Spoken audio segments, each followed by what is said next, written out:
अच्छा बच्चों, अस्सलाम वालेकुम। आज हम पढ़ेंगे कि माविन किताब किरण का सफ़ा नंबर 22। यहाँ पर आपके पास एक टॉपिक दिया हुआ है, इसका उन्वान है अबाबील। अबाबील क्या होता है? अबाबील एक परिंदा होता है, जैसे कि नीचे तस्वीर में दिखाया हुआ भी है। और इसके बारे में कुछ तफसील आपने जो है वो थोड़ी सी बातें जो है वो पढ़ी थी कि पिछले चैप्टर में, जिसमें अल्लाह की अपने घर की हिफाजत के नाम से जो चैप्टर है उसमें पढ़ी थी आपने। उसमें जो है वो इन्होंने बताया था कि किस तरह अल्लाह ताला ने छोटे छोटे परिंदे अबाबील से जो है वो अपने घर की हिफाजत करवाई थी और अब्राहा की बड़े लश्कर को तबाह व बर्बाद कर दिया था। तो उसके बारे में हम आज जो है वो इस यहाँ पर पढ़ेंगे। जाड़ा आ पहुँचा, देखो सामने अबाबीलें उड़ती फिरती हैं, क्या ताना बाना सा तनती हैं। ताना बाना तनती हैं मतलब एक ऐसे ही इस तरह से जो है मिल के जुड़ के जो है ये उड़ती हैं कि एक और इतनी ज़्यादा तादाद में उड़ती हैं कि लगता है आसमान पर चादर सी बन गई है। इन्हें देखकर चमगादड़ की उड़ान याद आती है। चमगादड़ें भी इसी तरह से उड़ती हैं, तो उनको देखकर चमगादड़ की उड़ान याद आती है कि वो भी इसी तरह से उड़ती हैं। ये मक्खियों और भुंगों का शिकार करती हैं। भुंगे क्या होते हैं? भुंगे के जो है वो बहुत छोटे कीड़े होते हैं जो उड़ने वाले होते हैं और अमूमन फलों के ऊपर आपने जो है वो आप उन्हें देख सकते हैं, ब्राउन कलर के होते हैं। तो अबाबील की ग़िज़ा क्या है? मक्खियाँ और भुंगे। इनका बड़ा सा मुंह इस काम के लिए बहुत खूबसूरत है। अबाबील के जिस्म के हिसाब से जो उसका मुंह है वो भुंगे खाने और मक्खियों को खाने के लिए बड़ा ज़बरदस्त है। उसको बड़ी आसानी से वो उसके ज़रिए से खा लेती है। ऐसे भुनगे बहुत कम हैं कि अबाबील जैसे परिंदे से बच निकलें जिसकी उड़ान में क़यामत की झपट है। अच्छा, क़यामत की झपट है का मतलब क्या है? बहुत तेज़ जो है वो उड़ान है इसकी और बहुत तेज़ी के साथ जो है ये पलटा खाती है, बहुत तेज़ी से जो है वो घूमती है, बहुत अच्छे ज़बरदस्त तरीके से अटैक करती है। तो ऐसे भुनगे बहुत ही कम होते हैं जिनको जो इसकी निशाने से बच जाए अगर ये उन्हें खाने जाए तो। देखो तो सही, क्या छोटा सा जिस्म है और उस पर क्या बड़े बड़े बाजू हैं। आप नीचे देख सकते हैं कि परिंदे के जो है वो जिस्म के हिसाब से उसके बाजू यानी उसके पर बहुत बड़े बड़े हैं। जब ही ऐसी ऐसी तेज़ी से उड़ती है, अपने बड़े बड़े परों की मदद से बहुत तेज़ी से उड़ पाती है। इसकी लंबी और दोशाखी दुम की तरफ भी देखते हो, इसी के बल में उड़ने में हेर फेर दिखाती है। अब जो इसकी जो दुम है आप देखें, इसमें दो अलग से नोकें निकली हुई हैं, दो शाखी दुम कह रहे हैं, दो शाखें निकली हुई हैं। इसकी मदद से ये क्या करती है? उड़ने में हेर फेर दिखाती है, मतलब मुख्तलिफ अंदाज से जो है वो डाइव लगाती है और बहुत खूबसूरत लग रही होती है जिस वक्त ये उड़ती है ना। ये खूबसूरत भी है। इसकी सुरमई पीठ चमकती हुई क्या भली मालूम होती है। अच्छा, अबाबील की जो पीठ होती है ऊपर से किस कलर का होता है? अबाबील का परिंदा ऊपर से पीठ की तरफ से सुरमई कलर का होता है।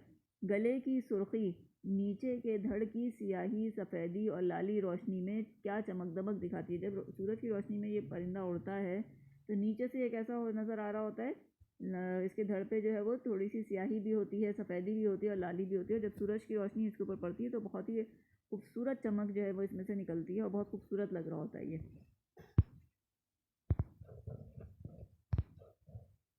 पाँव छोटे छोटे से हैं, बहुत कम काम आते हैं क्योंकि अक्सर उड़ती रहती है। अबाबील के पैर जो है वो बहुत छोटे छोटे से होते हैं क्योंकि इसका ज़्यादातर जो है ये उड़ती रहती है और पैरों से चलने का काम या फुदकने का काम कम ही लेती है। इसके बदन पर ख्याल करो तो सर भी छोटा है। अच्छा, जो इसका जिस्म है बाकी जिस्म के मुकाबले में देखा जाए तो सर भी बहुत छोटा सा है, इसीलिए इसे बिन सिरा जानवर भी कहते हैं। इसे जो है बिन सिरा यानी बगैर सर का जानवर भी कहते हैं। ये मस्जिदों, मंदिरों और पुराने मकानों में निराली वज़ा का घर बनाती हैं। ये मस्जिदों में और मंदिर क्या होते हैं? हिंदुओं की जो इबादत गाह होती है उसे मंदिर कहते हैं। मंदिरों पर और पुराने मकानों पर निराली वज़ा यानी अनोखे तरीक़े का जो है ये घर बनाती हैं।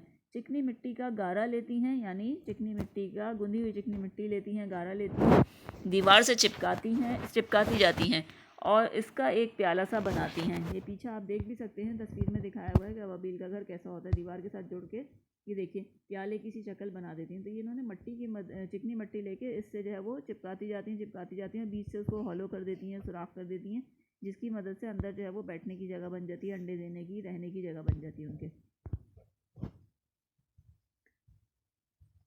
चिकनी मिट्टी का गारा लेती हैं, दीवार से चिपकाती जाती हैं, इसका एक प्याला सा बनाती हैं, उसे नरम नरम परों से सजाती हैं। फिर जब प्याला तैयार हो जाता है, खुश्क हो जाता है, तो उसके अंदर नरम नरम पर जो है वो इधर से टूटे हुए पर परिंदों के जो होते हैं वो जमा करके डाल देती हैं ताकि अंदर से नरम हो जाए घोंसला। ये अक्सर 5 अंडे देती हैं। अमूमन जो है वो अबाबील 5 अंडे देती है एक वक्त में, ठीक है।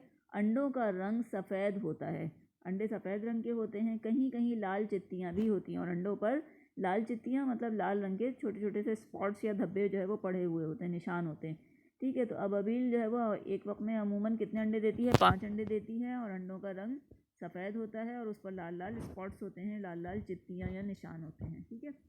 ये आपको जनाब इस बारे में अबाबील के बारे में किसने तफसील दी है? मोहम्मद हुसैन आज़ाद साहब ने इस चैप्टर को आपके लिए लिखा है, तफसीलात आपको दी हैं। नीचे आ जाते हैं मश्क पर। मश्क में दिया हुआ है अबाबील किन चीज़ों का शिकार करती है। तो आप पीछे जवाब पढ़ ही चुके हैं चैप्टर के अंदर के अबाबील मक्खियों और भुनकों का शिकार करती है। इसके पाँव कैसे होते हैं? इनके पाँव कैसे होते हैं? इनके पाँव बहुत छोटे छोटे होते हैं। अबाबील कितने अंडे देती है और वो कैसे होते हैं? अबाबील, नीचे आखिरी 2 लाइनों में इसका जवाब दिया हुआ है कि अबाबील अक्सर 5 अंडे देती है, अंडों का रंग सफ़ेद होता है, कहीं कहीं लाल चित्तियाँ भी होती हैं। इसके बाद है किसी और परिंदे मसलन चिड़िया या कौवे के बारे में अपनी कॉपी में लिखकर तस्वीर भी बनाइए। अब ये वाला काम आपने कहाँ से करना है? इंटरनेट से आप जो है वो चिड़िया या मुख्तलिफ़ किताबों से चिड़िया और कौवे या किसी और परिंदे के बारे में मालूमात जमा करके और इसी तरह से आपने जो है वो लिखनी है और अपनी कॉपी में उसकी तस्वीर भी लगानी है। तो सबसे पहले आप क्या करेंगे? सबसे पहले इस चैप्टर की बहुत अच्छी सी रीडिंग कीजिएगा। उसके बाद अल्फाज माने जो आपको यहाँ पर ऊपर दिए हुए हैं वो भी लिख लीजिएगा, और कुछ अल्फाज जिनके माने इसमें नहीं दिए हुए थे जो कि मैंने आपको रीडिंग के दौरान बताए हैं तो वो भी लिख लीजिएगा। फिर इसके बाद आपने ये सवाल जवाब करने हैं, ठीक है जी, और ये सारा काम कॉपी में होगा। इसके बाद नेक्स्ट टॉपिक इंशाल्लाह हम नेक्स्ट क्लास में करेंगे। तब तक के लिए अल्लाह हाफिज़।